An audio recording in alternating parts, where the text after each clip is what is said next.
برادران ملت اسلامی، السلام علیکم ورحمۃ اللہ وبرکاتہ۔ الحمد للہ وکفا وسلام علی حبیبہ المصطفیٰ، اما بعد فاعوذ باللہ من الشیطان الرجیم، بسم اللہ الرحمن الرحیم۔ ان عدۃ الشہور عند اللہ 12 شہرا فی کتاب اللہ یوم خلق السماوات والارض منها 4 حرم الى آخر هذه الآیہ۔ صدق اللہ مولانا العظیم۔ بارگاہ رسالت معاب صلی اللہ علیہ وسلم میں درود پاک کا ہدیہ پیش کریں۔ اللہم صل علی سیدنا و مولانا محمد معدن الجود والکرم وآلہ واصحابہ الکرام وابنہ الکریم وبارک وسلم صلاۃ دائمۃ سرمدا ابدا۔ اللہ عز و جل اپنے کلام مقدس میں فرماتا ہے، بے شک اللہ کے نزدیک گنے ہوئے شمار کیے ہوئے جو مہینے ہیں وہ 12 ہیں، اور ان 12 مہینوں میں سے 4 حرمت والے مہینے ہیں، عزت والے مہینے ہیں، عظمت والے مہینے ہیں۔ وہ 4 مہینے کون سے ہیں؟ مسلسل ترتیب کے ساتھ ذوالقعدہ، ذی الحجہ اور محرم، اور 4تھا مہینہ رجب المرجب جس میں ہم اور آپ زندگی گزار رہے ہیں۔ اس کو رجب الاسم اور رجب العصب بھی کہا گیا ہے۔ یہ جو 4 مہینے ہیں اس میں جنگ و جدال، قتل و قتال سب حرام ہو جاتی ہیں۔ اس دور میں جو جنگیں ہوتی تھی، کفار و مشرکین بھی اپنی تلواریں روک لیا کرتے تھے۔ یہ 4 حرمت والے مہینوں کی سارے لوگ عزت کرتے۔ ان 4 مہینوں میں امن و امان قائم ہو جاتا، جیسے 2 قبیلوں میں جھگڑے ہیں، فساد ہے اور ایک دوسرے سے جنگ پر ہمیشہ آمادہ رہتے ہوں، لیکن ان 4 مہینوں کے اندر امن قائم ہو جاتا تھا، راستے کھل جاتے تھے۔ اور اللہ تبارک و تعالیٰ نے قرآن پاک میں ان 4 مہینوں کی فضیلت بھی بیان فرمائی۔ اس میں رجب کے لیے ایسی فضیلت ہے، اللہ کے نبی صلی اللہ علیہ وسلم ارشاد فرماتے ہیں، یہ رجب کے مہینے کی فضیلت ایسی ہے جیسے قرآن کی فضیلت دوسری کتابوں پر ہے۔ دوسری کتابوں میں جس طرح سے افضل قرآن ہے، اس طرح سے رجب المرجب تمام مہینوں میں افضل ہے۔ اور نبی کریم صلی اللہ تعالی علیہ وسلم اس میں عبادت کرنے کے لیے ترغیب دیا کرتے تھے۔ اس کو ترجیب بھی کہا جاتا ہے، اور خاص طور پر رجب کے متعلق بزرگان دین نے فرمایا یہ فصل بونے کا مہینہ ہے۔ کھیتی باڑی والے سمجھ سکتے ہیں کہ اس میں بھی 3 موسم آتے ہیں۔ پہلے بیج کی بوائی کا وقت آتا ہے، پھر اس کی سچائی کا وقت آتا ہے، پھر کٹائی کا وقت آتا ہے۔ تو رجب کا مہینہ یہ فصل بونے کا مہینہ ہے نیکیوں کے، اور شعبان کا مہینہ اسے پانی دینے کا ہے، اور رمضان کا مہینہ فصل کاٹنے کا مہینہ ہے۔ اور رجب کا مہینہ آتے ہی اللہ کے نبی صلی اللہ تعالی علیہ وسلم یہ دعا فرمایا کرتے تھے، اللہم بارک لنا فی رجب و شعبان و بلغنا رمضان۔ سب کو یہ دعا بھی کرنی چاہیے۔ حضور اکرم صلی اللہ تعالی علیہ وسلم یوں عرض کرتے کہ اے اللہ، رجب اور شعبان میں تو ہمیں برکت عطا کر اور ہماری زندگی کو رمضان تک پہنچا دے۔ اب رجب آپ نے دیکھ لیا ہے تو اب کثرت سے یہ دعا کرو کہ مولا اس زندگی کا رمضان ہم سے جانے نہ پائے، رمضان تک ہماری سانسوں کو پہنچا دے۔ یہ دعا کثرت سے ہر نماز کے بعد بھی ہونی چاہیے۔ رجب آتے ہی میرے عزیزوں یہ عبادتوں کا موسم شروع ہو چکا ہے، اور سب جانتے ہیں رجب کے بعد پھر ہمارے ہاں مسلسل ایسی شب بیداریاں اور عبادت کے موسم نظر آنے لگتے ہیں۔ پھر شعبان بھی، اس میں رجب میں بڑی رات آتی ہے، شب معراج، اور اس کے بعد شعبان میں شب برات، پھر اسی طرح رمضان کا موسم بن جاتا ہے۔ تو اب یہ موسم بنانے کا وقت آ چکا ہے۔ تو سب سے پہلی چیز یہ ہے کہ میرے عزیزوں، فصل کے بونے کے لیے کن چیزوں کی ضرورت ہوتی ہے، اس چیز کا خیال رکھیے۔ بیج اگر کھوٹا ڈالے ہو اور ویسی ہی فصل آنے کا انتظار کرو گے تو پھر نہیں ہوگا۔ بیج کو کھرا اور خالص ہونا چاہیے۔ جو نیکیاں کرنا چاہ رہے اس کو صاف ستھرے اچھے ماحول میں کیے جانے چاہیے۔ کھیتی باڑی کرنے والا جانتا ہے بیج تو وہ بو رہا ہے، زمین بھی اچھی ہے، ساری چیزیں، کئی چیزوں کی ضرورت ہوتی ہے، بیج بھی اچھا ہو، زمین بھی اچھا ہو، موسم بھی اچھا ہو۔ تب جا کر کے اس کی فصل نکلتی ہے. بیج اچھا تھا، زمین اچھی نہیں تو بھی فصل نہیں آتی. بیج بھی اچھا ہے، زمین بھی اچھا ہے، موسم صحیح نہیں ہے تب بھی فصل نہیں آتی. ابھی آپ کے پاس 3 چیزوں کا ہونا ضروری ہے: بیج اور زمین اور موسم.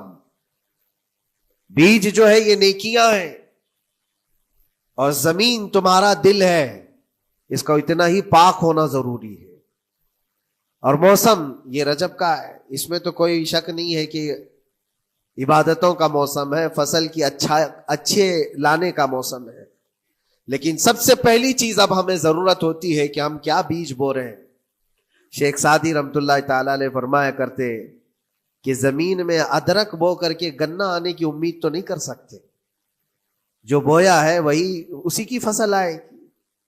لوگ عمل خیر کرے تو اس کا نتیجہ بھی خیر آئے گا، اور برائیاں کریں اور پھر رمضان میں یہ انتظار کریں کہ میں نے جو بویا ہے اس کی فصل آئے، تو ایسا نہیں ہوتا.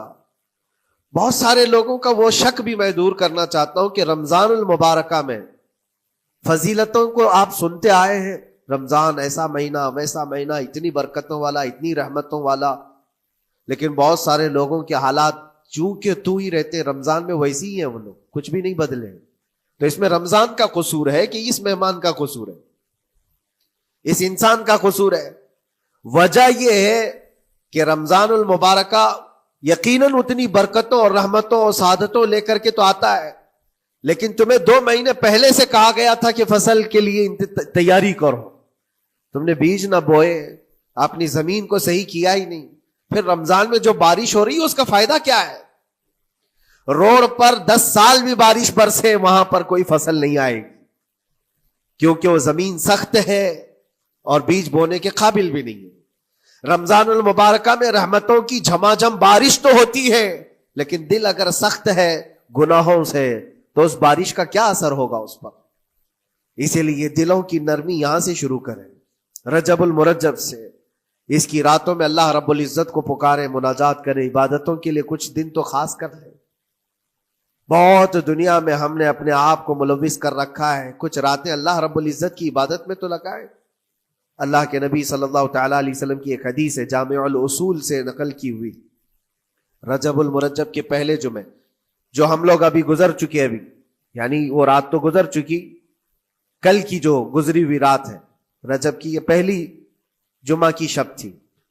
اس کے متعلق روایت ہے کہ 12 رکعتیں جو مغرب کے بعد سے لے کر عشاء کے درمیان پڑھتا ہے، اللہ کریم اس کے تمام گناہوں کو معاف کرتا ہے، اور اس سال اس کو پورے طور پر ناگہانی آفات سے محفوظ رکھتا ہے، اور شیطان کے اس پر قابو پانے سے بھی اس کو اللہ محفوظ رکھتا ہے. تو یہ تھی تیاریاں، یہ ساری چیزیں ابھی سے تیاریاں ہونی چاہیے. رجب کے 3 دن آتے ہیں جس کے متعلق فرمایا گیا ہے ایام بیز میں بھی 13, 14, 15 یا 14, 15, 16 یہ جو تاریخیں آتی ہیں اس میں روزے رکھو. اس کی بھی بڑی فضیلت ہے کہ تم تیاریاں ابھی سے شروع کر دو کہ رمضان المبارکہ میں اچھی فصل دیکھ سکے، ہمارے جسم کے اندر بدلاؤ آ سکے، ہمارے دل کے اندر انقلاب آ سکے. اور تیاری یہاں سے نہ کر کے صرف رمضان میں ہی امید لگائے بیٹھتا ہے تو میرے عزیزوں کچھ تو صفائی کی ضرورت ہوتی ہے. آپ نے اگر زمین خریدی کھیتی باڑی کی غرض سے اور گئے، وہاں جاتے ہی آپ نے سوچا کہ اس میں فصل آ جانی چاہیے، تو کسانوں سے پوچھو تو بتائیں گے آپ کو نہیں، زمین کو پہلے صاف کرنا پڑتا ہے، کچرے ہوں گے اس کے اندر بہت سارے، ہل چلاؤ یا کسی بھی طرح سے اس کو صاف کرو. صاف کرنے کے بعد پھر یہ بھی کسان کہتا ہے کہ زمین کو تھوڑا ڈھیلا کر دو، بڑے بڑے ڈھیلے ہوں تو اس کو توڑ دو اور مٹی نرم ہو جائے. اور اس کے بعد پھر کسان کہتا ہے تھوڑا پانی بھی چھڑکاؤ کرو، گیلی ہو جائے، تب جا کر کے تم اس پر بیج بو. میرے عزیزو یہ رجب بیج بونے کا موسم ہے، تو پہلے زمین کو ڈھیلا تو کر دو، زمین کے اندر جو کچرے ہیں اس کو نکال تو دو، دل کے اندر جو وسوسے بھرے ہوئے ہیں، گناہوں کے خیالات بھرے ہوئے ہیں، اس کو پاک تو کرو. اس کو پاک کرنے کے لیے اللہ کریم کی بارگاہ میں آ کر گڑ گڑاؤ. تمہارا ایک آنسو تمہارے تمام گناہوں کو اور اللہ کے غضب کو ٹھنڈا کر دیتا ہے. ہاں، ایک آنسو کا قطرہ تمہارے لیے اللہ کریم ہے، موتی سمجھ کے شان کریمی نے چن لیے قطرے جو گرے تھے عرق انفعال کے. امام غزالی رحمۃ اللہ تعالی علیہ نے لکھا ہے کہ آج اللہ تبارک و تعالیٰ کی رحمت کو اپنی طرف مائل کرنے کے لیے اگر تم کچھ کر سکتے ہو تو بس یہ ہے کہ دنیا رونے اور گڑ گڑانے سے نہیں مانتی، لیکن مولا کریم بندے کے ایک مرتبہ سجدہ کر کے اسے پکارنے سے فوراً قبول کرتا. موسیٰ علیہ الصلاۃ والتسلیم اللہ تعالیٰ سے پوچھتے ہیں مولا جب تیرے بندے تجھے پکارتے ہیں تو اس میں نیک لوگ بھی ہوتے ہیں اور گنہگار بھی ہوتے ہیں، تو کیا تو سب کی پکار کا جواب دیتا ہے؟ توجہ، اللہ رب العزت فرماتا ہے اے موسیٰ میرے پکارنے والے بندوں میں نیکوکار بھی ہیں گنہگار بھی ہیں. ہاں نیک بندہ جب مجھے پکارتا ہے یا ربی تو میں جواب میں کہتا ہوں لبیک یا عبدی، اے میرے بندے میں حاضر ہوں، بتا تیری کیا حاجت ہے. پھر موسیٰ علیہ السلام پوچھتے ہیں کہ مولا یہ تو نیک بندہ جب پکارتا ہے تو کہتا ہے لبیک یا عبدی، اور جب گنہگار پکارتا ہے تب کیا کہتا ہے؟ رب تعالیٰ فرماتا ہے جب میرا گنہگار بندہ مجھے پکارتا ہے یا ربی تو میں اس کے جواب میں 70 بار لبیک یا عبدی کہتا ہوں. ایک بار پکارے 70 بار جواب. ایسا کیوں ہے؟ تو فرماتا ہے میرا رب نیکوکار کو اس کی نیکیوں پر بھروسہ ہے کہ اللہ معاف کرے، اور گنہگار کو صرف میری رحمت پر بھروسہ ہے. اس کے پاس ہے کچھ نہیں، اس کے آس پاس وہ نظر ڈالتا ہے میں نے کوئی ایسی نیکی رکھی نہیں ہے، صرف اللہ رب العزت کی رحمت ہے جو مجھے معاف کر سکتی ہے. وہ مجھ پر یقین کر کے پکارتا ہے، اس لیے اس کے سوال کا میں بار بار جواب دیتا ہوں. عزیزان گرامی وقار، اقبال نے سچ ہی کہا تھا ہم تو مائل بکرم ہے کوئی سائل ہی نہیں. یہ رب تبارک و تعالیٰ کی طرف سے ہے کہ اللہ تبارک و تعالیٰ کرم پر کرم کرنے کے لیے موقع عنایت کرتا ہے. یا بندے کو آنے کا موقع ہی نہیں ہے، بندہ آنا نہیں چاہتا ہے. اس سے پہلے کہ تمہارے ساری چیزیں بند ہو جائیں، دروازے ختم ہو جائیں، اللہ رب العزت کی بارگاہ میں آؤ اور اسے پکارو. یقیناً یہ تمام چیزیں تمہاری زندگی میں انقلاب لاتی ہیں، بہت بڑی تبدیلی لاتی ہیں. عزیزان گرامی، پھر میں یہ عرض کرتا ہوں کہ رجب کے اس مہینے میں دل کو نرم کرنا بہت ضروری ہے. دلوں کی سختیاں آج گناہوں کی طرف مائل کرتی ہیں. ہمارا دل سخت ہے یا نرم ہے اس کو پہچاننے کے کئی تھرمامیٹر دیے گئے ہیں ہمارے پاس. چیک کرو ہمارا دل کس پوزیشن میں ہے آج. امام غزالی فرماتے ہیں 3 علامتیں ایسی ہیں جس سے پتہ چل جاتا ہے انسان کا دل سخت ہے یا نرم ہے، بیمار ہے یا صحت یاب ہے. یہ ڈاکٹر لوگ اسکیننگ سے یا سونوگرافی سے نہیں بتا سکتے کہ تمہارے دل کی یہ کیفیت. کیسے اس کو اہل بصیرت سمجھ سکتے؟ فرماتے ہیں کہ اگر مسجد میں زیادہ دیر تک بیٹھ نہیں پاتا تو سمجھ لو اس کا دل بیمار ہے، اس کا دل سخت ہو چکا ہے، اس کو مسجد میں بیٹھنے نہیں دیتا. یہی دل ٹیلی ویژن کے سامنے 3 گھنٹے بیٹھے اس کو کچھ بھی اکتاہٹ نہیں آتی، موبائل پر گیم کھیلتا رہتا ہے. 4 گھنٹے گزر گئے کہ 5 گھنٹے گزر گئے اسے پتہ ہی نہیں. آج ایک سروے کے مطابق ہر انسان جو موبائل چلاتا ہے اس میں 18 گھنٹے وہ بیزی ہے دن کے. کئی جگہوں پر ایسے حالات آئے 18 گھنٹے دن میں ہوتے ہی ہے 24 گھنٹے، جس میں 6 گھنٹے اگر آرام کے نکالے تو باقی پورے 18 گھنٹے کیسے انسان بیزی رہ سکتا ہے؟ اس میں کھانا بھی ہے، پینا بھی ہے، حاجتیں بھی ہیں. لیکن سروے کے مطابق یہ بھی بات آئی ہے کہ 18 گھنٹے کنزیوم کرتے ہیں. میرے عزیزوں، اس میں کوئی اکتاہٹ اور اس میں کوئی ملال نہیں آتا، بیزارگی نہیں آتی. اور اللہ کے گھر میں یا فرض سے نماز سے ابھی سلام پھیرا کیا کہ بھاگنے کی تمنا ہوتی ہے. کئی جگہوں پر تو ایسا ہے. اسی لیے اللہ کے نبی صلی اللہ تعالی علیہ وسلم کی ایک حدیث میں سناتا ہوں. ارشاد فرماتے 2 چیزیں کسی منافق کے اندر جمع نہیں ہو سکتی. 2 چیزیں منافق آدمی کے اندر آ ہی نہیں سکتی. وہ کیا چیزیں؟ حضور پاک صلی اللہ تعالی علیہ وسلم فرماتے ہیں اچھے اخلاق منافق کے اندر نہیں آتے، اور اللہ کی اور اس کے رسول کی ہر بات پر یقین یہ منافق کے اندر نہیں آ سکتے. اور منافق کی یہ علامتیں بتاتے بتاتے میرے نبی نے فرمایا دیکھنا کہ مسجد میں منافق سب سے اخیر میں آئے گا اور سب سے جلدی بھاگے گا، اس کا دل نہیں لگتا. دل سخت ہو چکا ہے اور بازار میں سب سے پہلے جائے گا اور سب سے لاسٹ میں نکلے گا. بازار اس کے دل لگنے کی جگہ ہے, اس کے وہاں پر تفریح کی جگہ ہے. اور مومن کی علامت یہ فرمایا کہ مومن مسجد میں جلدی آتا ہے اور دیر سے جاتا ہے, اس کا دل لگا رہتا ہے. اور مومن بازار میں لوگوں کے شروعات میں نہیں, اپنی ضرورت کے مطابق گیا اور نکل آیا. اور فرماتے ہیں میرے آقا صلی اللہ علیہ وسلم, روئے زمین پر سب سے اچھی جگہوں میں سے کوئی جگہ ہے تو اللہ کا گھر ہے, مسجد ہے. اور سب سے بری جگہوں کے متعلق فرمایا وہ بازار ہے. اب یہاں پر دلوں کے متعلق میں عرض کر رہا ہوں کہ کس کا دل کس پوزیشن میں ہے, اسے آج خود آزما لینا چاہیے. دوسری علامت, امام غزالی فرماتے ہیں قرآن پاک کھولے گا وہ صفحہ 2 صفحہ سے زیادہ پڑھ نہیں پائے گا, بند کرنے کا دل کرے گا. یہ تو چھوڑو اٹھانے کے بعد پڑھنے نہ پڑھنے کی بات ہے, کچھ تو چھونا بھی نہیں چاہتے, اٹھاتے ہی نہیں. سال پورا ہو گیا تو قرآن پکڑتے نہیں, تو پھر دل کی کیفیت کیا ہو چکی ہوگی, دل کیسا مریض ہوگا. بعض لوگ ہم سے یہ کہتے بھی تھے کہ حضرت پڑھنا تو آتا نہیں, کیا کریں گے قرآن کا. کہا اٹھانا تو آتا ہے. میں نے ان سے پوچھا قرآن اٹھانا تو آتا ہے, جب قسم کھانے کی بات ہوتی ہے تو کیسے قرآن اٹھا لیتے ہو, سر پہ رکھ لیتے ہو. اسی طرح سے قرآن کو ہی اٹھا کر کے سینے سے لگا کر اللہ کی بارگاہ میں دعا کرو کہ مولا میرے دل کے دروازے کھول دے. اور قرآن کوئی سخت چیز نہیں ہے, اللہ وعدہ فرما رہا ہے ہم نے قرآن یاد کرنے کے لیے آسان بنایا ہے. کوئی یاد کرنے والا, وہ خود قرآن تمہارے دل میں اتر جائے گا. کوشش کرو. دل کی بیماری کی 2 علامتیں میں نے بتایا. اگر بیمار دل ہے تو زیادہ یہاں بیٹھ نہیں سکتا اور زیادہ دیر قرآن پڑھ نہیں پاتا. تیسری بات فرماتے ہیں کہ تیسری علامت یہ ہے کہ ہمارا دل اگر سخت ہو چکا ہے تو جیب میں پیسے ہوں گے لیکن کوئی مانگ رہا ہوگا اللہ کے نام پر, دینے کی طبیعت نہیں ہے, کہیں دینے کی طبیعت نہیں کرتی.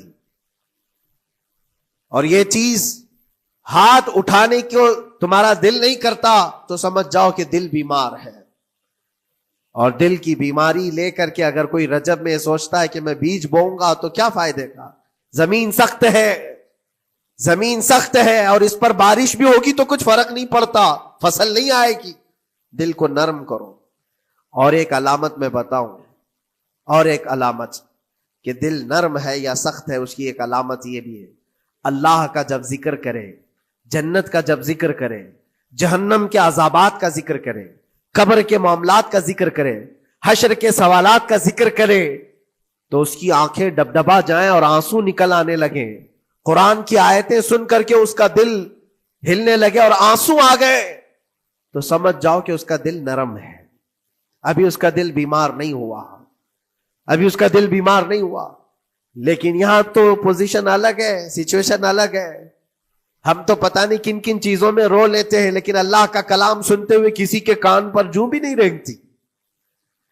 لوگ تو گانوں پر تھرکنے والے اور نغموں پر اچھل کود کرنے والے وجد کی بات کرتے ہیں, لیکن اللہ کا کلام پڑھنے پر کوئی کسی کو وجد کیوں نہیں آتا. یہ ایمان کی علامت ہے. قرآن میں اللہ نے فرمایا وَإِذَا تُلِيَتْ عَلَيْهِمْ آيَاتُهُ زَادَتْهُمْ ایمانا, جب اللہ کی آیتیں ان پر تلاوت کی جاتی ہے, مومنین پر, ان کا ایمان بڑھ جاتا ہے. کیا آپ امام کے پیچھے قرات سن کر کے اپنے دل میں ہلچل محسوس کرتے ہیں؟ سننے کی طبیعت کرتی ہے. بلکہ ادھر نماز پڑھ کر کے جانے کے بعد آدھے گھنٹے کے بعد پوچھے آج پہلی رکعت میں کیا پڑھا تھا, دوسری رکعت میں کیا پڑھا, آپ کو پتہ ہی نہیں رہتا. یاد ہی نہیں امام صاحب کیا پڑھ رہے تھے, میں تو دکان کا حساب کتاب کر رہا تھا, کیا خبر ہے کہ انہوں نے کیا پڑھا. تو قرآن کو توجہ سے پڑھے ہوتے تو تمہارے دل میں بھی وہ باتیں اثر کر رہی ہوتی. میرے عزیزوں, کتنے ایسے لوگ ہیں جو صرف اور صرف قرآن پاک کی تلاوت کی وجہ سے دلوں کو نرم کر دیا گیا ہے. میں اسی بات پر آج فوکس کر کے ختم کر دوں گا. رجب المرجب بیج بونے کا موسم ہے تو دل کے نرمی کے ساتھ ہی بیج بو, کیونکہ یہ زمین ہے تمہاری, اور زمین نرم نہ ہو تو کتنی بھی نیکیاں کرو کیا فائدے کی. دل سخت ہے, گناہوں سے لبریز ہے, اور دل کو نرم کرنے کا علاج 2 چیزیں بتائی گئی, کریں گے انشاءاللہ. 2 چیزیں بڑی آسان ہیں. اگر دل کو نرم کرنا ہے تو دو چیزیں فرمائی گئی، کثرت سے قرآن پاک کی تلاوت کرو یا کثرت سے میرے نبی پر درود پاک پڑھا کرو. دو چیزیں کر کے دیکھو، تمہارا دل نرم ہو جائے گا. اور بھی دوسری علامت، دوسرے علاج بھی میرے آقا نے فرمایا. ایک صحابی آئے تھے، انہوں نے عرض کیا یا رسول اللہ صلی اللہ علیہ وسلم، لوگ آپ کے پیچھے نماز پڑھتے ہیں تو زاروں قطار رونے لگتے ہیں، جب آپ دعا کرتے ہیں تو وہ دھاڑے مار کر کے روتے ہیں. میں کبھی رو نہیں پاتا، میرا رونا نہیں آتا، میں بھی قرآن سنتا ہوں، میں بھی آپ کے پیچھے نماز پڑھتا ہوں. تو حضور پاک صلی اللہ علیہ وسلم نے فرمایا تمہارا دل سخت ہو گیا ہے، تمہارا دل سخت ہو گیا ہے. انہوں نے کہا کیا کروں، علاج کیا ہے اس کا؟ وہ مسیحا امت ہے میرے آقا، ہر ایک کا علاج جانتے ہیں، کس کو کون سا علاج دینا ہے. نبی پاک صلی اللہ تعالی علیہ وسلم فرماتے ہیں جاؤ کسی یتیم بچے کے سر پر ہاتھ پھیرو، اللہ تمہارا دل نرم کرے گا. ان کے لیے وہ علاج رکھا گیا تھا، جس کو جیسا علاج بتایا میرے آقا صلی اللہ علیہ وسلم نے، کسی یتیم کے سر پر ہاتھ پھیرو دل نرم ہوگا. لیکن دل کے نرم ہونے کے علاج اللہ کے نبی صلی اللہ علیہ وسلم کے شفا خانے میں ہے. ہاتھ سے آپ کثرت سے درود پاک پڑھو، پھر دیکھو آپ کے دل کے اندر انقلاب آتا ہے یا نہیں آتا. آپ کے چہرے کا نور بڑھ جائے گا، زبان کا اثر بڑھ جائے گا، عمل خیر کی طرف رغبت بڑھ جائے گی. کثرت سے جب بندہ حضور پاک صلی اللہ علیہ وسلم پر درود پڑھتا ہے، اس کی زبان سے جھوٹ نکل جاتا ہے، گالی اس کی زبان پر نہیں آ پاتی ہے، کیونکہ وہ پاک کرتا چلا جاتا ہے اپنی زبان کو اللہ کے نبی کا نام لے کر کے. میرے عزیزو، اس میں دقت کیا ہے درود پاک کثرت سے پڑھنے میں؟ آپ جہاں چل رہے ہو، پھر رہے ہو، اٹھ رہے ہو، بیٹھ رہے ہو، انتظار میں ہو، سونے کے لیے جا رہے ہو، زبان ہی تو ہلانا ہے میرے نبی پاک صلی اللہ علیہ وسلم کی بارگاہ میں درود پڑھ کر کے.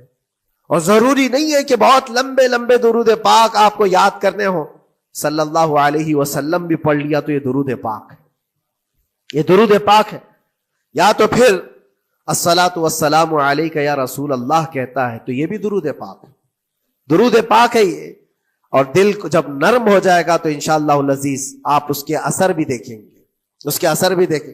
کیسے کیسے لوگوں کی بات میں کروں میرے عزیزوں، آپ کو پتا ہے تاریخ کے اوراق الٹ کر کے دیکھو.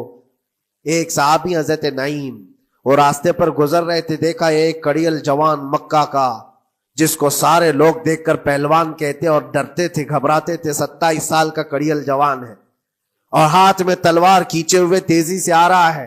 یہ پہلوان کوئی اور نہیں عمر ابن خطاب ہے. حضرت نعیم کہتے دیکھ کر کے میں گھبرا گیا، اتنی تیز اور ترار چال اور چمکتی ہوئی تلوار، کہاں کا ارادہ ہے؟ پوچھا حضرت نعیم نے کہاں جا رہے ہو؟ عمر ابن خطاب نے کہا محمد کا قتل کرنے جا رہا ہوں. معاذ اللہ رب العالمین. اس لیے کہ ایمان لائے ہوئے نہیں تھے. یہ دلوں کی سختیاں ہیں، یہ دلوں کا منجمد ہونا بتا رہا تھا کہ وہ نبی پاک صلی اللہ علیہ وسلم کے قتل کے لیے نکلے. حضرت نعیم نے صرف راستہ روکنے کے لیے ان سے کہا ان کا بعد میں قتل کرنا، پہلے تیری بہن اور بہنوی کا گھر بھی دیکھ لے، وہ بھی تو کلمہ پڑھ رہے ہیں، وہ بھی تو کلمہ پڑھ رہے ہیں اسی رسول کا. تو غصہ اور بڑھ گیا کہ میرے گھر میں یہ ہو چکا ہے، میں تو جس کا قتل کرنے جا رہا ہوں وہ میرے گھر تک آیا ہوا ہے. کہا پہلے میری بہن اور بہنوی کا کام تمام کرتا ہوں. اسی غرض سے وہ آئے تھے. اور جس وقت اپنے بہن کے گھر کے باہر کھڑے تھے، اتفاق ایسا کہ اندر سے قرآن کے پڑھنے کی آواز آ رہی تھی. ایک صحابی حضرت خباب، وہ قرآن پڑھا رہے تھے حضرت عمر کی بہن کو اور ان کے بہنوی کو. اور کیا بہترین انداز رہا ہوگا، جو رسول اللہ سے ڈائریکٹ سنے ہوئے لوگ تھے، اللہ کا کلام اترا ہوا ہے جن کے اوپر، وہ اس وقت حاضر رہے ہوئے لوگ ہیں، قرآن کو پڑھ رہے تھے.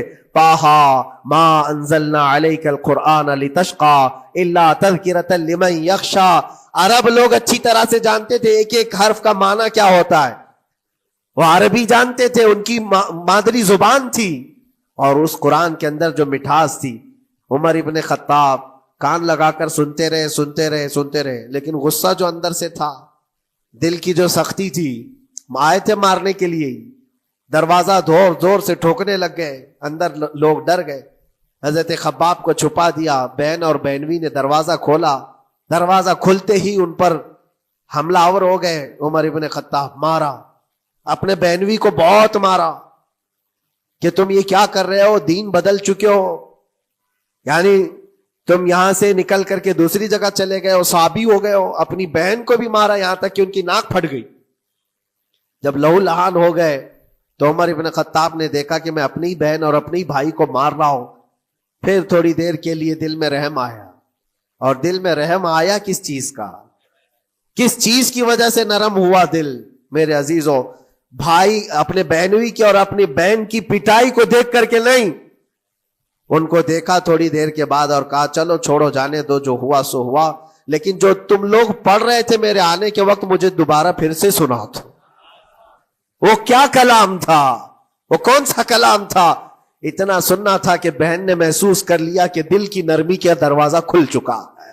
یہ قرآن ہے جس نے دلوں کے دروازے کھولے ہیں, مکہ والوں کے قرآن ہے, دل کی نرمی کی طرف دروازہ کھل چکا ہے. تو عمر ابن خطاب سے کہا کہ تم غسل کر لو, تم پاک ہو جاؤ, ہم قرآن تمہیں سناتے ہیں.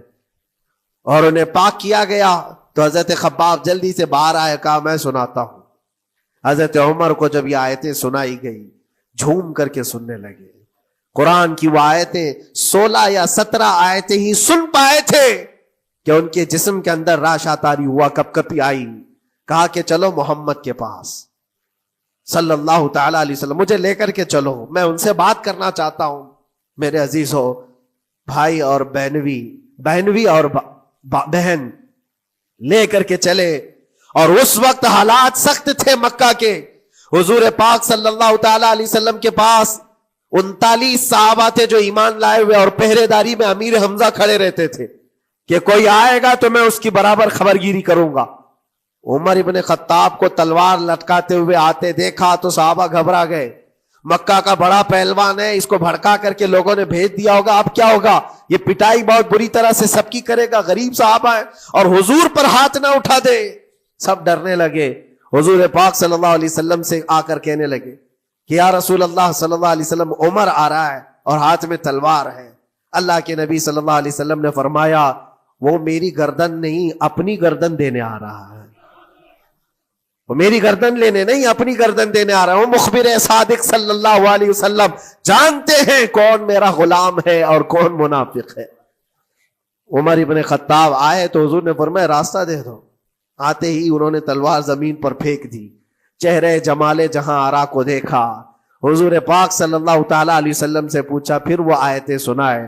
اب سوچو میرے عزیزو, صحابی سے سننا, یہاں تو ہم قاری قرآن سے سنتے ہیں قرآن کی آیتیں. 1400 سال کے بعد آج بھی قرآن کا وہ اثر لگتا ہے دل کے اوپر. یہ ان سے جو 1400 سال کے بعد جس قاری قرآن سے سنا وہ تو صحابہ سے سنے تھے, اور صحابہ سے بڑھ کر کے اللہ کے نبی سے جو قرآن سنا ہو, خود نبی پاک کی زبان اقدس سے.